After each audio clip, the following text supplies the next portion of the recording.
In disassembling the lower portion of the machine, remove the 2 thumb screws, remove the head, and remove the beater, making sure to use 2 hands. In disassembling the hopper section, remove the agitator, pulling straight up, disconnect the feed tube from the pump by twisting and pulling forward. Then turn the connector into bottom of the hopper counterclockwise and lift. The pump itself is removed by turning slightly clockwise and pulling forward. Make sure you remove the pump, the shaft, and the pump seal. In disassembling the parts, begin by removing the pivot pin O-ring. Remove the pivot pin from the front door. Pull down the handle and turn it slightly sideways and pull it again. Then use your O-ring removal tool and remove both O-rings from the piston. On the back side of the door, there is 1 large O-ring you'll remove. For the beater, you have 1 beater seal, an idler that runs down the middle of the beater, an end pusher, and 3 scraper blades.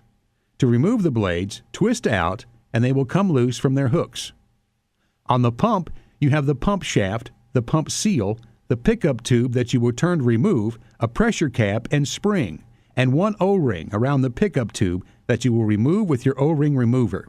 There are 2 thumb screws that you will remove. Then separate the halves, and you will have 1 O-ring around the middle, a drive gear, and a driven gear. On the feed tube, you have 2 O-rings, 1 at one end and 1 at the other end. After you have washed your parts, you will then reassemble them. You will place your large O-ring back into the back side of the door.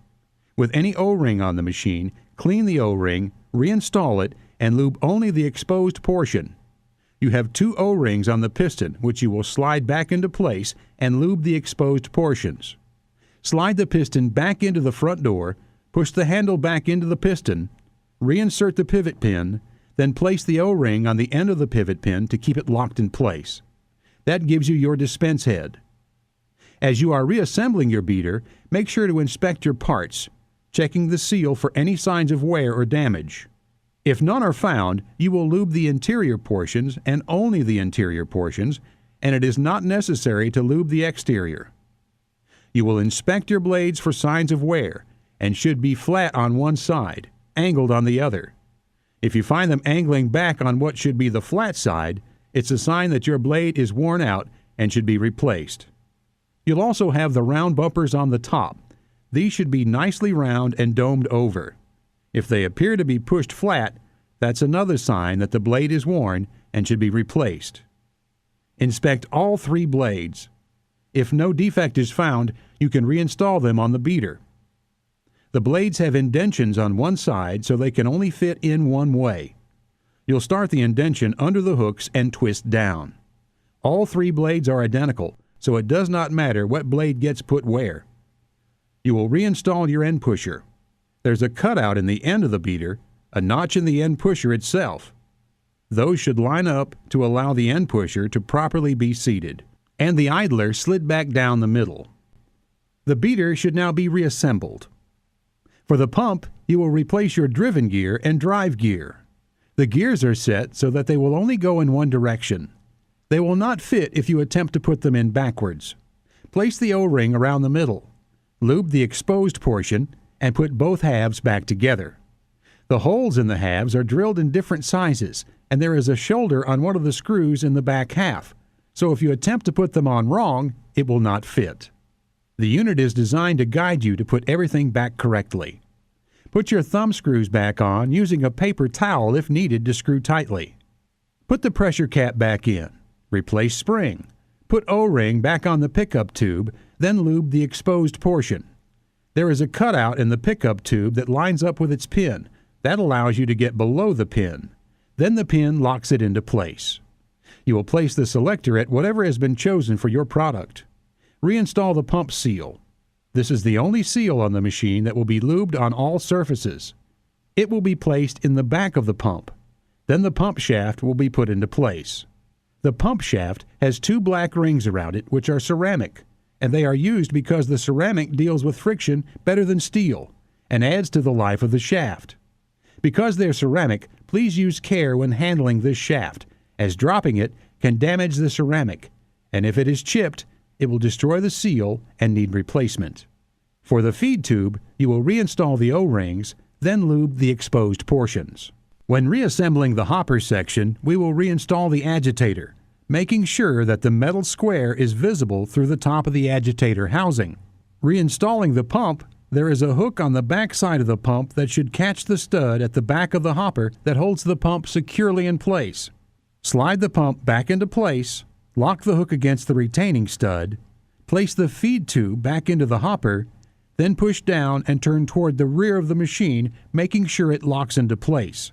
There is a cutout on the side of the upper connector of the feed tube that will line up with the retaining pin. Then twist it upward to lock the feed tube to the front of the pump. That is your complete hopper section reassembly. Reassembling the cylinder section, using both hands, slide the beater back into place, making sure that it seats all the way back in.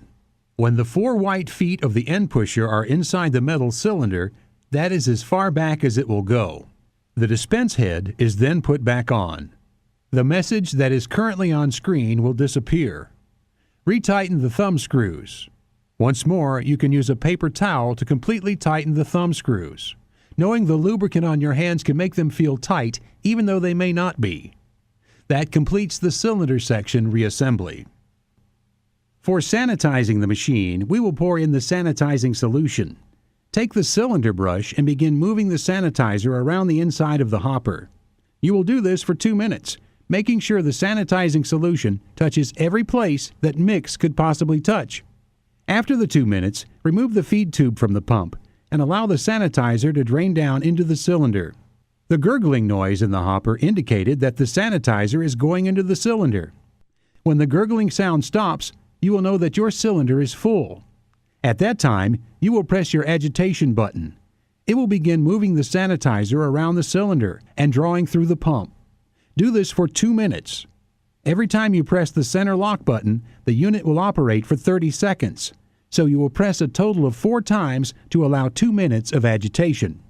After those 2 minutes, reinstall the feed tube. Press the center lock button again and allow the agitation to continue for another 2 minutes. This will allow sanitized water to come out of the weep holes in the pump, and again allow sanitizer to touch any place that mix could possibly go. This again will require 4 presses of the center lock button. Place a catch receptacle under the dispense head. Being a pump unit, your cylinder is pressurized, so hold the receptacle up and at an angle before pulling the handle, as the sanitizer will spray outward. You will then press the center lock button and release. This will begin pumping out sanitizer. The sanitizer is traveling down the inside of the feed tube from the hopper, so we will pump out the sanitizer using the center lock button for 2 minutes. After pumping out the sanitizer for 2 minutes, once more remove the feed tube. Be certain that you've let the pressure off of the cylinder before removing the feed tube from the top of the hopper. Otherwise, the pressure will leak up into the hopper and spray out sanitized water. At that point, we will put our catch receptacle back under the dispense head and allow gravity to drain out the remainder of the sanitizer. Once the majority of the sanitizer has been emptied and no more is coming out from the handle, you will put a catch receptacle underneath and begin pouring in the mix.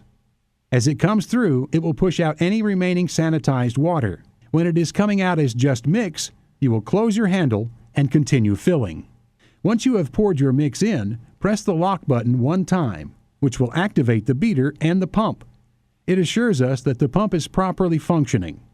It also assures us that the cylinder is completely filled and there is no more gurgling coming from the fill port. We will then reinstall the feed tube, making certain it is locked into place, reattach it to the pump, and the unit is now sanitized and loaded.